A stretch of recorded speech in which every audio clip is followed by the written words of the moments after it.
राजा दिख रहा है, देखो ये राजा दिख रहा है, ध्वजा के द्वारा दिख गया। जैसे अर्जुन की ध्वजा है ना, अर्जुन के रथ की ध्वजा को आपने सुना होगा, उसकी एक योजन तक उसकी ध्वजा जाती थी, फहराती थी। अब उसकी एक योजन तक की ध्वजा चलती थी और दूसरी लंबी भी ऐसी थी शायद। अब कहते हैं कि इतनी ऊंची जाएगी एक योजन तक, 2-3-4 किलोमीटर तक। एक योजन में कितना होता है, 3-4 किलोमीटर हो जाए ना। जी जी। अब उसकी ध्वजा, इतनी बड़ी ध्वजा लगाएंगे तो फिर अरे टकरा जाएगी वृक्ष आदि से, नहीं टकराएगी, रथ आगे नहीं बढ़ पाएगा। कहते उसकी ध्वजा भी नहीं टकराती थी, ये विशेषता थी। जैसे हम लोगों की ध्वजा ले जाएंगे तो टकरा जाएगी ना, लेकिन उस अर्जुन की रथ की ध्वजा कभी भी नहीं टकराती थी। जब भी रथ चलता था उसकी ध्वजा इतनी इस प्रकार से सूक्ष्म रहती थी कि बीच में से अरे पार होकर चली जाती है। जैसा आकाश है ना, पार होकर चला जाता है, वायु है, आकाश आदि, ऐसे उसकी ध्वजा चलती थी। आकाश ना तो झुकती थी ना टकराती थी, सूक्ष्म हो जाती थी, वहां पर दिखती थी लेकिन टकराती नहीं थी। ऐसी उस ध्वजा का वर्णन आता है महाभारत में।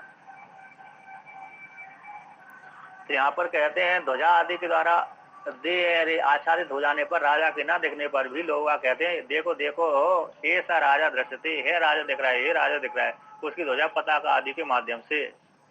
अब इस प्रकार से लोगों ने कह दिया राजा, तो किसी व्यक्ति को नहीं दिख रहा था तो शब्द प्रयोग तो कर दिया गया, को अशो राजा, राजा कौन है। अब किसी की जिज्ञासा हो गई, भाई बताइए राजा कौन है, नहीं है जी। तो जिज्ञासा हो जाने पर कहता है, व्यक्ति कहता है राज विशेष निरूपणायाम, राजा के विशेष के निरूपण कर दिए जाने पर, तो जैसे निरूपण करने लगा व्यक्ति है तो कहते दृश्यमान इतर प्रत्यक्षाने, जो सामने दिख रहे थे, सेना दिख रही थी, घोड़े हाथी दिख रहे थे, उनको सबका खंडन कर दिया, ये राजा नहीं है। घोड़ा आदि को खंडन कर दिया, फिर सेना को खंडन कर दिया, सेना को खंडन करने के पश्चात मंत्रियों को खंडन कर दिया, मंत्रियों को खंडन करने के पश्चात जो बड़े बड़े अरे उच्च अधिकारी वाले मंत्री थे ना, उनका खंडन कर दिया। उनके खंडन कर देने पर अन्यस्मिन अदृश्यमाने पे कहते अरे राजा के न दिखने पर भी राजा नहीं राज प्रतीति भव्य थे। वहां पर जो उसका विशेष चिन्ह था, विशेष जो चिन्ह था, उस चिन्ह के देखो देखो वो जो चिन्ह दिख रहा है, उस चिन्ह के नीचे वो राजा बैठा हुआ है कि दृश्यमान इतर प्रतिष्ठाने, जो दिख रहे थे हैं, चिन्ह चलता था साथ में राज चिन्ह, उसको निशान कहते थे। हाँ निशान, हाँ निशान, चिन्ह है ना, चिन्ह, उसका पर्टिकुलर नाम निशान ही है। निशान में है, चिन्ह भी है, लिंग भी है कि नहीं। यानी अमुक व्यक्ति का ये पहचान है, ये पर्यायवाची शब्द होते हैं। जैसे पर्वतो धूमत्वात्, पर्वत धूम वाला है, तो पर्वत धूम वाला है तो अग्नि का लिंग कौन हो गया, धूम हो गया, है कि नहीं। इसमें चिन्ह आदि का प्रयोग नहीं करते, सीधा लिंग का प्रयोग करते हैं शब्द का। अर्थात धूम लिंग को देख करके, चिन्ह को देख करके, लिंग का तो वही हिंदी में चिन्ह हो जाएगा, है ना, संस्कृत में उसका वो शब्द हो गया। अब वो धूम रूप लिंग को देख करके व्यक्ति को आग का अनुमान कर लेता है, करता नहीं करता है। यद्यपि आग नहीं दिख रही वहां पर, लेकिन धूम रूप लिंग तो दिख ही रहा है, और मान जानता है कि जहां जहां पर अरे धुआं निकलता है वहां पर आग होती है, बिना आग के धुआं नहीं निकल सकता। हाँ जहाँ पर कहते हैं ट्रेन वाली आग है, ट्रेन वाली आग नहीं लेंगे, ट्रेन वाली आग वही लेंगे जहाँ पर अरे लाइन से चल रही है, ट्रेन चल रही वहां पर, नहीं तो एक कोस दूर तक अरे निकल गई ट्रेन और पीछे धुआं उठ रहा है, वो आकाश में जा रहा है, तो वो ये लक्षण नहीं लिया जाएगा, बल्कि वही लक्षण लिया जाएगा जो अरे अब छिन्न रूप से चल रही, अब अरे अब छिन्न रूप से छिन्न विच्छिन्न होकर के धुआं नहीं निकल रहा है ना, युक्त होकर के, अवच्छिन्न होकर के, उससे युक्त होकर के धुआं निकल रहा है, उसी को लिया जाता है। ऐसा रॉकेट है, अब रॉकेट धुआं छोड़ करके चला गया और उसको धुआं रॉकेट बन गया, है ना, वो चिन्ह बन गया। तो इसको नहीं लेते, पीछे पीछे धुआं निकल रहा है और आगे आगे रॉकेट जा रहा है, उतना ही लेंगे वहां पर। तो ये पहचान हो गए, चिन्ह हो गया, ये शब्द हिंदी में प्रयोग कर देते हैं। चिन्ह शब्द भी शायद संस्कृत में ही है। अब देखिए आगे कहते हैं,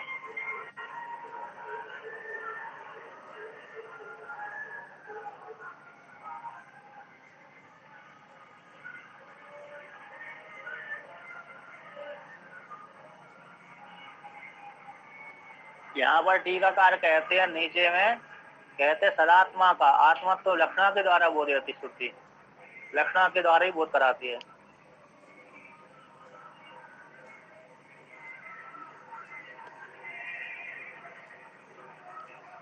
आत्मा ही अवस्थात इत्यादि के द्वारा आत्मा शब्दार्थ है।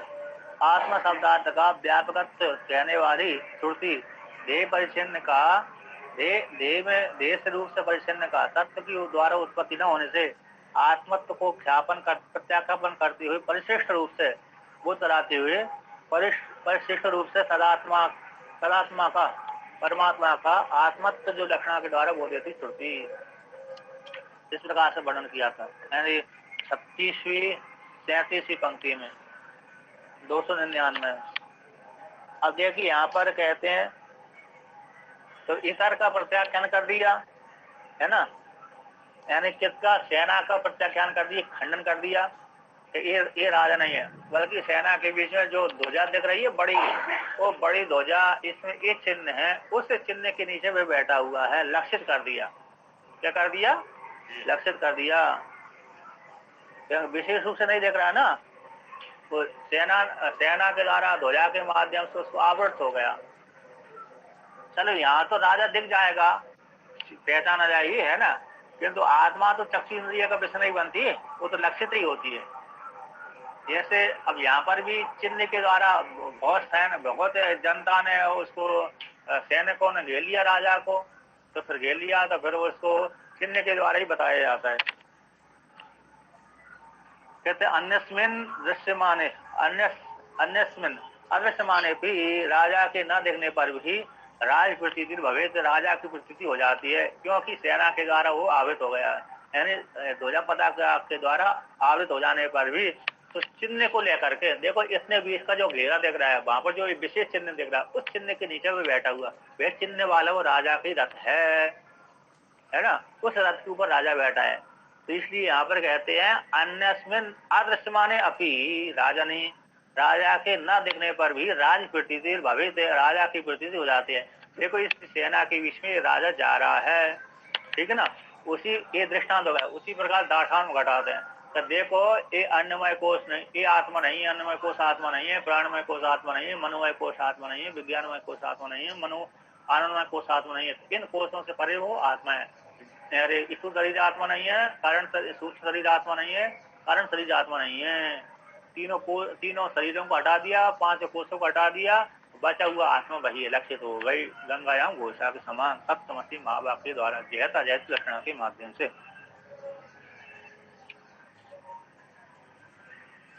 ठीक है, अब आगे कहते हैं तस्मा सो हम मंत्र वेद कर्म देव अस्मि कर्म कार्यम च सर्वम विकारिति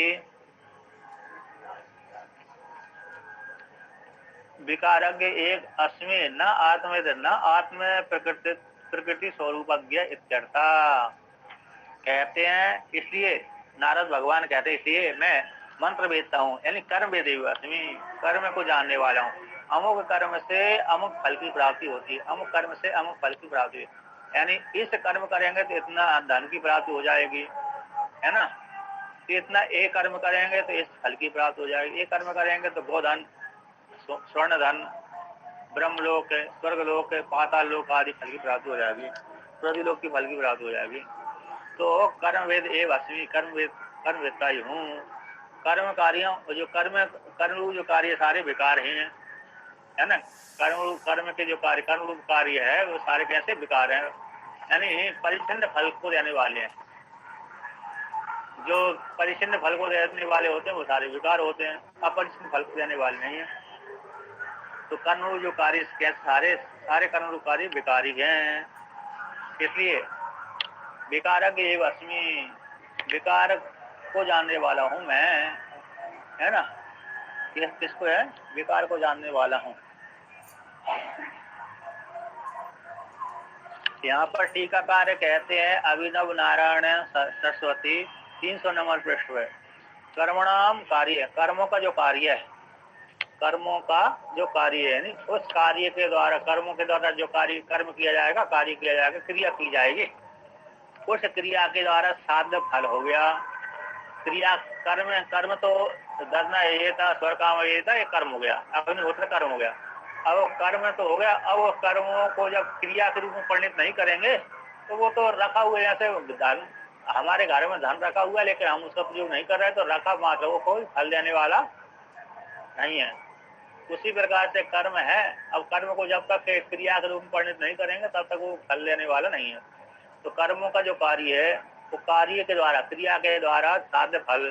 अब साध्य फल कौन हो गया? स्वर्ग लोग भी हो सकता है, ब्रह्म लोग भी हो सकते हैं, अन्य लोग भी हो सकते हैं। जैसा जैसा व्यक्ति कर्म करेगा उसी प्रकार से फल प्राप्त हो जाएगा। तो सारे कर्मों साध्य फल जो उसे, अब जो कर्मों के द्वारा उत्पन्न होने वाला साध्य रूप फल है वो फल कैसे विकार वाला है, क्योंकि विकार वाला क्यों है? क्योंकि कर्मों के द्वारा प्राप्त हुआ है। अब कर्मों के द्वारा प्राप्त होने से वो परिच्छिन्न हो गया, और जो कर्मों के द्वारा उत्पन्न हुआ है, जो उत्पन्न होता है वो मरता है। न्याय है, जो कृतक होता है कर्मों के द्वारा उत्पन्न होने वाला फल, साध्य रूप जो फल है वो कृतक है, और कृतक होने से मृतत्व है, मरण धर्म हो गया। हुआ कि नहीं हुआ? क्योंकि न्याय है यत् कृतकत्वम तद अनित्यत्वम, जो कृतक होता है वो अनित्य होता है। जैसे हमने धन कमाया तो वो हमारा जो धन था वो कृतक था, तो कृतक होने से हमारा धन कुछ साल के बाद नष्ट हो जाता है। होता नहीं होता है? जी हो जाता है। इसलिए तो यहाँ पर टीकाकार कहते हैं जो कर्मों का जो कार्य है उसके द्वारा उत्पन्न होने वाला फल वो विकार है। तो मेरे द्वारा ज्ञात है सर्वम, मेरे द्वारा तो नारद जी भगवान कहते हैं मेरे द्वारा सारा विकार ही जाना गया है, आत्मा को नहीं जाना गया। आत्मा नहीं, मैंने आत्मा को नहीं जाना। अविकार आत्मा कहते वो अविकार आत्मा है, तू तत्व तो ना ज्ञाता, तत्व रूप से मैंने नहीं जाना। विकारस्य च विनाशित्वेन तस्य शोक हेतुत्वेन तन्निवर्तकत्वम इत्यर्थः। और विकार कैसा है? विनाशी होने से, उस विनाशी होने कारण, विकार का विनाश होने से शोक का हेतु है वो, तो वह शोक की निवृत्ति करने वाला नहीं है, विकार है ना। कर्म रूप जो विकार है वह शोक की निवृत्ति करने वाला नहीं है। इस प्रकार से इसी हेतु से मैं आपके शरण में आया हूँ। देखिए, विकार को जानने वाला हूँ, न आत्मवेत्ता, न आत्मवेत्ता नहीं हो, यानी आत्म प्रकृति स्वरूप ज्ञा, आत्म प्रकृति स्वरूप ज्ञा। आत्मा की जो प्रकृति है निर्गुण निराकार निष्क्रिय है, असंग है, कूटस्थ है, ऐसे प्रकृति स्वरूप उसका स्वभाव है। प्रकृति का स्वभाव हो गया, तो प्रकृति स्वरूप को जानने वाला मैं नहीं। आत्मा की जो प्रकृति है, आत्मा का जो स्वरूप है, आत्मा का जो लक्षण है, इस प्रकार से यथार्थ रूप से स्वरूप है, उस दृढ़ स्वरूप है, अनंत है, व्यापक है, इस प्रकार से उस आत्मा को मैं नहीं जानता। यानी सुना मात्र है ना, सुना मात्र है, अपने साक्षात्कार मैंने नहीं किया। इसलिए आत्म प्रकृति स्वरूप को न जानने वाले होने कारण मैं सुख से युक्त हूँ। अतएव उत्तम आचार्यवान पुरुषो वेदा इत्यर्था। इसी हेतु से कहा गया है, पहले 6ठे अध्याय में कह दिया गया है। उत्तम यानी भूतकाल का प्रयोग कर दिया। कहा गया कहाँ? 6ठे अध्याय में कह दिया आचार्यवान पुरुषो वेदा। जो आचार्य वाला होता है वह ही उस आत्म तत्व को जानता है। आचार्यवान पुरुषो वेदा, वेद जान लेता है। कौन? आचार्य वाला पुरुष है, यानी आचार्य शरण में जो गया है, वैराग से होकर के आज जो व्यक्ति आचार्य शरण में गया है वह आत्मा को जान लेता है। यदि अच्छी प्रकार से गए, मतलब कैसे गया है? जिसको जगत से भोगों से वैराग हो गया है ना। जब तक भोगों से वैराग नहीं हुआ और आचार्य शरण में चला गया तो श्रवण तो हो जाएगा, कर लेगा, अध्ययन कर लेगा, लेकिन वो मुख्य फल मिलने चाहिए बचा रहता है, नहीं रहता कि नहीं रहता? जी जी। क्योंकि वो पूरा वैराग नहीं हुआ, इसलिए अभी थोड़ा इधर जगत के प्रति राग है, तो रस बना हुआ है, कहीं कहीं थोड़ी उसका मन कहीं कहीं लगा झुकाव रहता है जगत के प्रति। पत्नी है, पुत्र है, भाई है, बंधु है, माता है, पिता है, ये जगह ये पति है, ये उसके मोह के हेतु बनते हैं। तो इसमें थोड़ा कहीं मन झुकाव रहता है, इसलिए वो नहीं जान पाता, देरी बनी रहती है। और जिसको पत्नी, पुत्र, पति, भाई, बंधु, माता, बहन, पिता, गुरु, शिष्य आदि सबसे प्रेम नहीं है, सबसे वैराग हो गया, तो इसको इस व्यक्ति के लिए क्या हो जाता है, जल्दी ज्ञान की प्राप्ति हो जाती है। होती कि नहीं होती? जी जी। क्योंकि वैराग से युक्त है। अब ये सभी से ठोकर खा के उदास हो गया तो फिर भी नहीं होगा। ठोकर कभी कभी खा लेते ना ठोकर व्यक्ति, लेकिन वेदांत शरण में नहीं गया और ठोकर तो खा लिया सबसे, अपने से पराये से सबसे ठोकर खाकर उदासीन बना रहता है, तो उसको भी ज्ञान नहीं होता। बहुत से व्यक्ति जो पागल हो जाते हैं ठोकर खा करके, तो वो पागल इसी बने, कुछ आत्महत्या भी कर लेते हैं। हाँ आत्महत्या भी कर लेते हैं। तो ऐसे लोगों को फिर ज्ञान नहीं होता, क्योंकि वो शरण में नहीं गए आचार्य के शरण। इसी कहा गया कि आचार्य वाला जो पुरुष है वही आत्म तत्व को जानता है। 3 प्रकार के वहां पर आते हैं, अरे मातृमान, पितृमान, आचार्यवान। तो 3 वाला जो होता है वो शास्त्री होता है। पहली गुरु माता हो गई, दूसरा गुरु है, पिता हो गया, तीसरा गुरु, अरे आचार्य हो गया। अब श्रुति कहती है ये तो बातों निवर्तनते इत्यादि व्यक्षा, मन वाणी का वह परमात्मा वैसे नहीं है। मन वाणी वह मन के द्वारा लक्षित होता है परमात्मा, इसलिए ऐसी आत्म तत्व को जान लेता है जो मन वाणी का विषय नहीं है। श्रुतम आगम ज्ञानस्य, श्रुतम आगम ज्ञानम अस्ति एव हि यस्मात् मे मम भगवत दृष्टिभ्यो युष्मते तदृष्टिभ्यः तरति अति, तरति है ना, तरति अति क्रांति शोकम मनस तापम अकृतार्थ बुद्धि ताम आत्मविद्य इति अतः। इसलिए सुना गया है आगम ज्ञान, यानी मैंने महापुरुषों के द्वारा सुना गया है, यस्मात् ही यानी यस्मात् जिस हेतु से मैंने सुना है कि हे मामा, मैंने सुना है भगवत दृष्टिभ्यो, आप जैसे युष्मत सदृश्यभ्यो, आप जैसे महापुरुषों के मुखारबिंद से मैंने सुना है। श्रुता में नहीं, आगम ज्ञान परंपरा से मैंने सुना है ना, आगम ज्ञान सुना है नहीं, आगम ज्ञान का होगा यहाँ पर परंपरा से। मैंने आप जैसे महापुरुषों के मुखारबिंद से सुना हुआ, आपसे तो नहीं सुना है ना। अतः हो सकता है आपसे भी सत्संग जहाँ चल रहा होगा आपसे ही सुन लिया होगा, अतः दूसरे किसी सत्संग में नारद जी भगवान चले गए होंगे, क्योंकि सारे लोग में घूमते ही है, वो घूमते नहीं घूमते, तो सारे लोगों तो कहीं जहाँ पर सत्संग चल रहा होगा वहां पर उन्होंने सुन लिया कि आत्मवेदता है, अरे शोक से पार हो जाता है, सुन लिया होगा। तो मैंने आप जैसे महापुरुषों के मुखारबिंद से सुना है, ये मेरा ज्ञान कैसे परंपरा के द्वारा आया है, ऐसे कपोल कल्पना वाले के द्वारा नहीं सुना गया, सार्थी व्यक्ति के द्वारा ही सुना गया कि तरति शोकम आत्मविद, तरति यानी शोकम, तरति का अर्थ अतिक्रामति, अतिक्रमण कर जाता है, अतिक्रमण कर जाता है। शोकम, शोकम है मानस संतापम, मानस संताप से अतिक्रमण कर जाता है। अकृतार्थ बुद्धि तुम, अर्थात जो कृतार्थ बुद्धि वाला नहीं है ना, तो जो वह व्यक्ति क्या हो जाता है, जब महापुरुषों के शरण में चला जाता है तो वो कृतार्थ बुद्धि वाला हो जाता है, कृत बुद्धि वाला हो जाता है, यानी आत्मविद हो जाता है। ठीक है ना। तो मैं जो शोक था, मानस संताप था, वो मानव संताप आकृतार्थ बुद्धि वाला था, वो आकृतार्थ बुद्धि से पार हो जाता है। कौन हो जाता है? जो आचार्य शरण में चला जाता है। ऐसा मैंने महापुरुषों के मुखारबिंद से सुना है। आत्मीयता की शरण में जो जाता है इसलिए वो शोक से पार हो जाता है। अतः इसी हेतु से मैं तो हम अनात्मवित्वात् हे भगवः शोचामि अकृतार्थ बुद्धिया संतप्य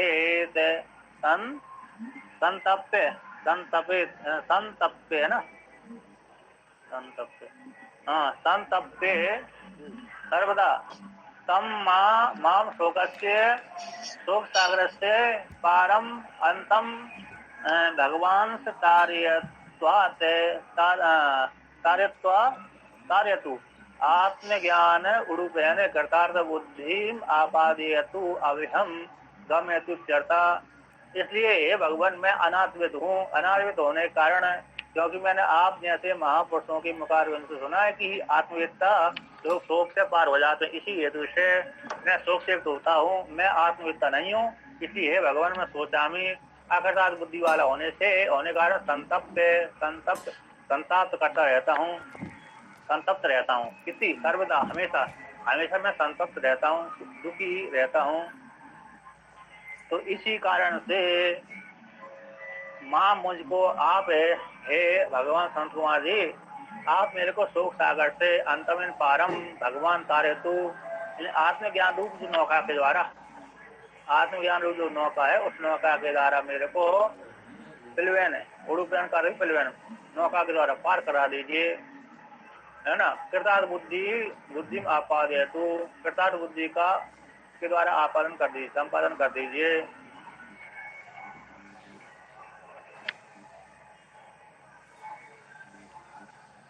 तो कहते हैं कृतार्थ बुद्धि आपादयतु आपादन कर दीजिए। अभिहम गम्यतु चर्ता, उसका अर्थ कर दिया अभिहम गम्यतु, अभय के पार पहुंचा दिए, है ना। अब आगे कहते हैं तम एवं उक्तवंतम हो वाचा, ऐसे कहने वाले नारद भगवान के प्रति आचार्यन का यद वही चिंता एतद्दगिष्ठा अधीतवान अस्मि। हे नारद जी, जो तुमने अध्ययन किया था वो अध्ययन तद अर्थ ज्ञान उपलक्ष्यते ज्ञातवान अस्ति इति एतत् नाम एव एतत् है।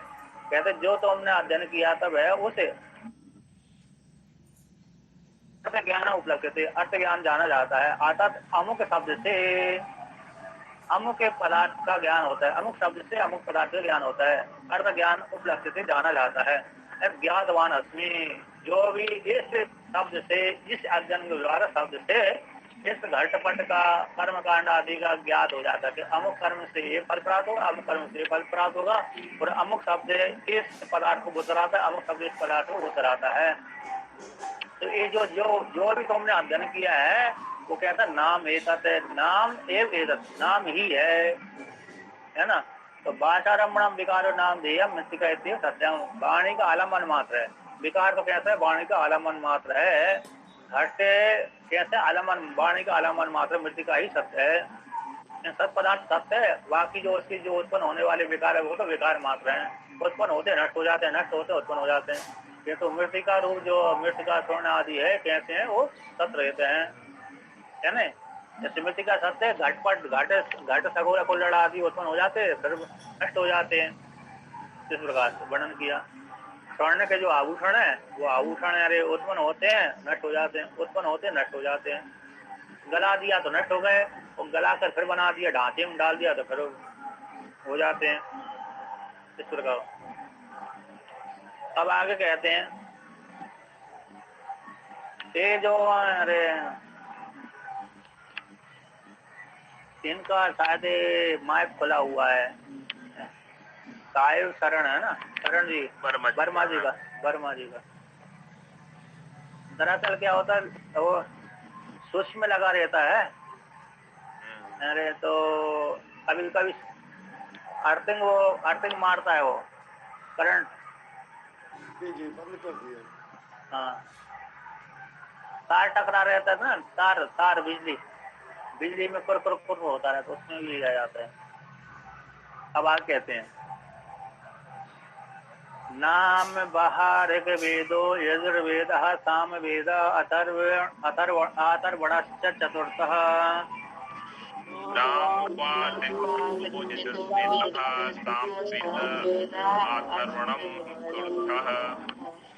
इतिहास पुराणः पंचमो।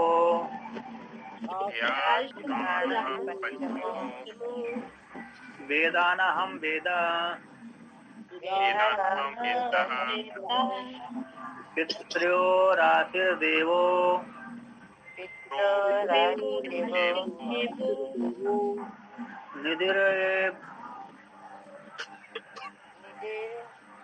वाक्यो वाक्यम एकायनम देव विद्या ब्रह्म विद्या भूत विद्या छत्र विद्या नक्षत्र विद्या एकायनम जो विद्या ब्रह्म विद्या विद्या नक्षत्र विद्या सर्प देव जन विद्या नाम एवेतन नाम उपासस्व इति सर्वदेव जन विद्या नाम एव एतद् नामोपास्यते। तो यहाँ पर श्रुति कहती है नारद भगवान ऐसा संत कुमार भगवान नारद जी कहते हैं नाम ही है सब कुछ है। जो तुमने अध्ययन किया था वो नाम कुछ है। तो नाम क्या क्या है? ऋग्वेद यजुर्वेद सामवेद अथर्ववेद ये चारों वेद नाम ही है ना। चारों वेद क्या हो गया? अथर्वण यानी अथर्व ऋषि के द्वारा प्रयुक्त होने से अथर्वण वेद हो गया। यद्यपि वेद तो भगवान के द्वारा ही कहा गया है लेकिन इन ऋषि के मुखारविंद से आया है इसलिए वो अथर्ववेद हो गया अथर्वण। तो ये हो गया। और इतिहास पुराण हो गया। इतिहास सारा पुराण आ गया। पुराण से पुराण आ गया। इतिहास से महाभारत भी आ गया। पंचमो पांचवा जो वेदा नाम वेद का व्याकरण हो गई। पांचवा जो महाव्याकरण हो गई है ना। पांडव मुनि के द्वारा अष्टाध्यायी महाव्याकरण हो गए। अतः पांचवा जो महाभारत भी आ जाता है। महाभारत के तहत वेदा नाम वेद सब व्याख्यान किया था भगवान भास्कर ने। इसलिए पांचवा जो वेद है वेदों का वेद व्याकरण है वेदों का वेद। क्योंकि व्याकरण नहीं पढ़ेगा तो व्यक्ति वेद नहीं पढ़ पाते। जैसे जो अभी गुरुकुल में पढ़ने जाते हैं तो कर्मकांड तो पढ़ लेते हैं। एक कर्मकांड पढ़ने से पहले वो व्याकरण नहीं पढ़ते इसलिए वो कमजोर रह जाते हैं। जितने भी जो विद्यार्थी पढ़ने जाते हैं काशी में वृंदावन में ऋषिकेश में हरिद्वार में इत्यादि जहाँ पर गुरुकुल चलते हैं वहां पर वो व्याकरण नहीं पढ़ते। पहले व्याकरण पढ़ना चाहिए इसके बाद फिर पढ़े तो समझ में आएगा पूरा।